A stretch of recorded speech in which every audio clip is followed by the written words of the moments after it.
ಓಂ ಗುರುಭ್ಯೋ ನಮಃ. ಹರಿ ಓಂ ಹರಿ. ನಮಸ್ತೆ ನನ್ನ ಪ್ರೀತಿಯ ವೀಕ್ಷಕರೇ, ನಾನು ನಿಮ್ಮ ಡಾಕ್ಟರ್ ಪಂಡಿತ್ ಶ್ರೀ ಸಿದ್ಧಾಂತ ಅರುಣ್ ಶರ್ಮ ಗುರುಜಿ. ವಿಶೇಷವಾಗಿ ಇವತ್ತಿನ ಒಂದು ಸಂಚಿಕೆಯಲ್ಲಿ ನಾವು ನಾಗಪಂಚಮಿಯ ಒಂದು ದಿನಾಂಕ, ಮಹತ್ವ ಒಂದು ಮಂಗಳಕರವಾದಂಥ ಸಮಯದ ಬಗ್ಗೆ ನಾವಿಲ್ಲಿ ತಿಳಿಸ್ತಾ ಹೋಗ್ತೇವೆ. ವಿಶೇಷವಾಗಿ ನಮ್ಮ ಒಂದು ಹಿಂದೂ ಧರ್ಮದಲ್ಲಿ ನಾಗಪಂಚಮಿ ಹಬ್ಬಕ್ಕೆ ವಿಶೇಷವಾದಂಥ ಮಹತ್ವವಿದೆ. ನಾಗದೇವತೆಗಳಿಗೆ ಮೀಸಲಾಗಿರುವಂಥ ಈ ಹಬ್ಬವನ್ನು ನಾವು ದೇಶದ ಕೆಲವು ರಾಜ್ಯಗಳಲ್ಲಿ ಶ್ರಾವಣ ಮಾಸದ ಕೃಷ್ಣ ಪಕ್ಷದ 5ನೇ ದಿನ ಅಂದರೆ ವಿಶೇಷವಾದಂಥ ಒಂದು ಬೆಳವಣಿಗೆಯಲ್ಲಿ ನಾವು ಇದನ್ನು ಆಚರಣೆಯನ್ನು ಮಾಡ್ತೇವೆ. ವಿಶೇಷವಾಗಿ ಕೆಲವು ರಾಜ್ಯಗಳಲ್ಲಿ ಇದನ್ನು ಶ್ರಾವಣ ತಿಂಗಳು ಶುಕ್ಲ ಪಕ್ಷದ 5ನೇ ದಿನದ ಅಂದರೆ ಆಗಸ್ಟ್ 9ರಂದು ಆಚರಿಸ್ತಾರೆ. ನಮ್ಮ ಒಂದು ಹಿಂದೂ ಸಂಪ್ರದಾಯದ ಪ್ರಕಾರವಾಗಿ ನಾವು ಆಗಸ್ಟ್ 9ನೇ ತಾರೀಕು ನಾಗಪಂಚಮಿಯನ್ನು ಆಚರಿಸ್ತಾ ಇದ್ದೀವಿ. ಬಹುತೇಕ ಕಡೆ ಈ ಒಂದು 15 ದಿನಗಳ ಕಾಲ ನಾಗದೇವತೆಯನ್ನು ಪೂಜೆಯನ್ನು ಮಾಡ್ತಾರೆ. ಶ್ರಾವಣ ಮಾಸದ ಶಿವನು ಅಚ್ಚುಮೆಚ್ಚಿನ ಒಂದು ತಿಂಗಳು. ಈ ಒಂದು ಮಾಸದಲ್ಲಿ ಶಿವನೊಂದಿಗೆ ನಾಗದೇವತೆಯನ್ನು ಸಹಿತ ಪೂಜೆ ಮಾಡುವಂಥದ್ದು ನಮ್ಮ ಸಂಪ್ರದಾಯವಾಗಿದೆ ನನ್ನ ಪ್ರೀತಿಯ ವೀಕ್ಷಕರೇ. ವಿಶೇಷವಾಗಿ ನಾಗಪಂಚಮಿ ಎಂದು ಮುಖ್ಯವಾಗಿ 8 ನಾಗದೇವತೆಗಳನ್ನು ಪೂಜಿಸಲಾಗುತ್ತೆ. ಅವುಗಳು ವಾಸುಕಿ, ಐರಾವತ, ಮಣಿಭದ್ರ, ಕಾಳಿಯ, ಧನಂಜಯ, ತಕ್ಷಕ, ಕಾರ್ಕೋಟಾಕ್ಷ ಮತ್ತು ಧೃತರಾಷ್ಟ್ರ.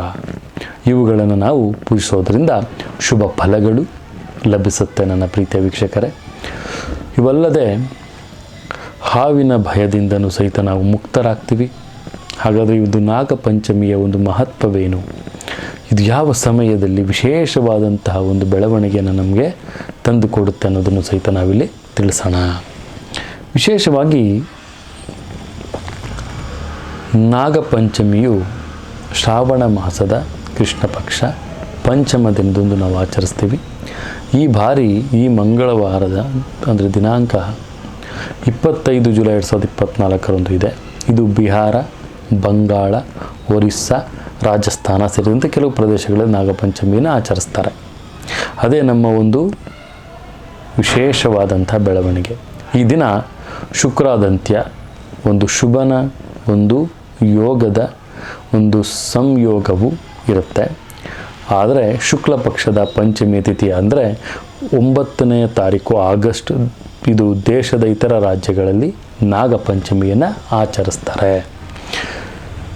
ವಿಶೇಷವಾಗಿ ನಾವಿಲ್ಲಿ ನೋಡೋದಾದರೆ ಇದು ಒಂದು ಮಹತ್ವವೇನಪ್ಪ, ನಾಗಪಂಚಮಿ ಒಂದು ಮಹತ್ವವೇನು ಅನ್ನೋದನ್ನು ನೋಡೋದಾದರೆ, ಶ್ರಾವಣ ಮಾಸವು ಮಳೆಗಾಲವಾಗಿರುತ್ತೆ. ಈ ಒಂದು ಮಾಸದಲ್ಲಿ ಹಾವುಗಳು ಗರ್ಭದಿಂದ ಹೊರಬಂದು ಹೆಚ್ಚಾಗಿ ಕಾಣಿಸಿಕೊಳ್ಳುವಂತಹ ಒಂದು ತಿಂಗಳಾಗಿರುತ್ತೆ. ಹೀಗಾಗಿ ನಾಗಪಂಚಮಿಯಂದು ಹಾವುಗಳಿಗೆ ಯಾರಿಗೂ ತೊಂದರೆಯಾಗದಂತೆ ಪೂಜಿಸುವಂಥದ್ದು. ಬಿಹಾರ, ಬಂಗಾಳ ಮೊದಲಾದಂತಹ ಪ್ರದೇಶಗಳಲ್ಲಿ ಕೃಷ್ಣ ಪಕ್ಷದ ಪಂಚಮ ದಿನದಂದು ನಾಗಪಂಚಮಿ ಹಬ್ಬವನ್ನು ಶ್ರದ್ಧಾಭಕ್ತಿಯಿಂದ ಆಚರಿಸಲಾಗುತ್ತೆ. ವಿಶೇಷವಾಗಿ ಪಂಚಮಿ ತಿಥಿಯ ಅಧಿಪತಿಯಾದಂತಹ ನಾಗದೇವನೇ ಆಗಿರ್ತಾನೆ. ಈ ದಿನಗಳಲ್ಲಿ ಹಾವುಗಳನ್ನು ಪೂಜಿಸೋದ್ರಿಂದ ಬಯಸಿದ ಫಲಗಳು ನಮಗೆ ದೊರೀತವೆ ನನ್ನ ಪ್ರೀತಿಯ ವೀಕ್ಷಕರೇ. ಮನೆಯಲ್ಲಿ ಸುಖ, ಶಾಂತಿ, ಸಮೃದ್ಧಿಗಳು ಸಹಿತ ನಡೆಸ್ತಾ ಹೋಗುತ್ತೆ. ವಿಶೇಷವಾಗಿ ನಮ್ಮ ಒಂದು ಪುರಾಣಗಳು ಹೇಳೋದಾದರೆ ಈ ಒಂದು ದಿನದಂದು ನಾಗದೇವತೆಯನ್ನು ಪೂಜಿಸೋದ್ರಿಂದ ಜಾತಕದಲ್ಲಿರುವಂತಹ ರಾಹು ಮತ್ತು ಕೇತುಗಳ ಒಂದು ಸಂಬಂಧಿಸಿದಂಥ ದೋಷಗಳು ಸಹಿತ ಮುಕ್ತವಾಗುತ್ತೆ. ಮತ್ತು ಈ ಕಾಲ ಸರ್ಪದೋಷಗೂ ಸಹಿತ ಮುಕ್ತವಾಗುತ್ತೆ ಅಂತಲೂ ಸಹಿತ ಹೇಳ್ಬೋದು. ನಾಗಪಂಚಮಿಯ ದಿನದಂದು ಹಾವುಗಳನ್ನು ಪೂಜಿಸೋದ್ರಿಂದ ಎಲ್ಲ ರೀತಿಯ ಒಂದು ಜೀವನದ ಅಡೆತಡೆಗಳಾಗಿರ್ಬೋದು, ಮನುಷ್ಯನ ಒಂದು ಹಾವಿನ ಒಂದು ಭಯದಿಂದ ಮುಕ್ತನಾಗುವಂತಹ ಸಾಧ್ಯತೆಗಳು ಹೆಚ್ಚಾಗಿರುತ್ತೆ. ಸರ್ಪದೇವರು ಭಗವಂತ ಒಂದು ಭೂಗತ ಲೋಕದ ಒಂದು ಅಧಿಪತಿ ಅಂತಲೂ ಸಹಿತ ಪುರಾಣದಲ್ಲಿ ಹೇಳಲಾಗುತ್ತೆ. ಆದ್ದರಿಂದ ಭೂಮಿಯನ್ನು ಅಗೆಯುವುದು ತಪ್ಪಿಸಬೇಕಾಗತ್ತೆ. ಈ ಒಂದು ಮಾಸದಲ್ಲಿ, ಶ್ರಾವಣ ಮಾಸದಲ್ಲಿ ಭೂಮಿಯನ್ನು ಅಗೆಯುವುದನ್ನು ತಪ್ಪಿಸ್ಬೇಕು ಅಂತಲೂ ಸಹಿತ ನಾವಿಲ್ಲಿ ತಿಳಿಸ್ಕೊಡ್ತೇವೆ. ವಿಶೇಷವಾಗಿ ನಾಗ ಪಂಚಮಿಯ ಪೂಜೆಯ ವಿಧಾನ ಹೇಗಿರುತ್ತೆ ಅನ್ನೋದನ್ನು ನಾವಿಲ್ಲಿ ನೋಡೋದಾದರೆ, ನಾಗ ಪಂಚಮಿಯ ದಿನದಂದು ಬೆಳಗ್ಗೆ ಸ್ನಾನವನ್ನು ಮಾಡಿ ನಂತರ ಶಿವಾಲಯದಲ್ಲಿ ಪ್ರಾರ್ಥನೆಯನ್ನು ಸಲ್ಲಿಸಿ ನಂತರ ಉಪವಾಸವನ್ನು ಆರಂಭಿಸಬೇಕಾಗತ್ತೆ.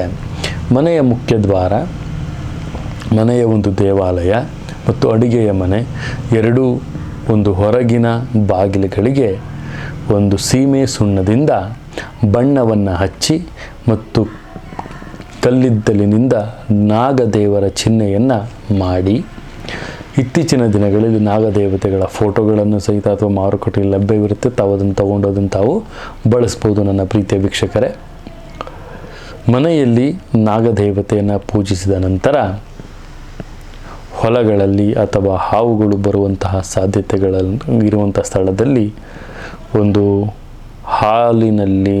ಹಾಲಿನ ಬಟ್ಟಲನ್ನು ಸಹಿತ ಇರಿಸೋದು ಸಹಿತ ಅತಿ ಉತ್ತಮ.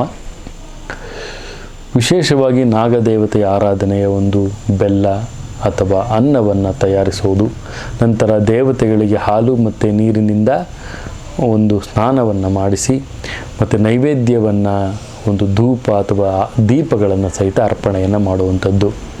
ನಿಜವಾದ ಹೃದಯದಿಂದ, ದೈವ ಒಂದು ಶಕ್ತಿಯಿಂದ, ನಿಜವಾದ ಭಕ್ತಿಯಿಂದ ನಾಗದೇವತೆಗಳಿಗೆ ಧ್ಯಾನಿಸಿ ಆರಾಧನೆಯನ್ನು ಮಾಡೋದರಿಂದ ಎಲ್ಲ ಒಂದು ನಾಗ ದೋಷಗಳು ಸಹಿತ ನಿರ್ಮೂಲವಾಗುತ್ತೆ. ಮತ್ತು ನಾಗ ಕಥೆಗಳನ್ನು ಸಹಿತ, ನಾಗಪಂಚಮಿಯ ಕಥೆಯನ್ನು ಸಹಿತ ಓದೋದ್ರಿಂದ ಎಲ್ಲ ರೀತಿಯ ಒಂದು ಪ್ರಾಬಲ್ಯತೆ ತಮಗೆ ಸಿಗುತ್ತೆ ಅಂತಲೂ ಸಹಿತ ನಾನಿಲ್ಲಿ ತಿಳಿಸ್ಕೊಡ್ಬೋದಾಗುತ್ತೆ ನನ್ನ ಪ್ರೀತಿಯ ವೀಕ್ಷಕರೇ.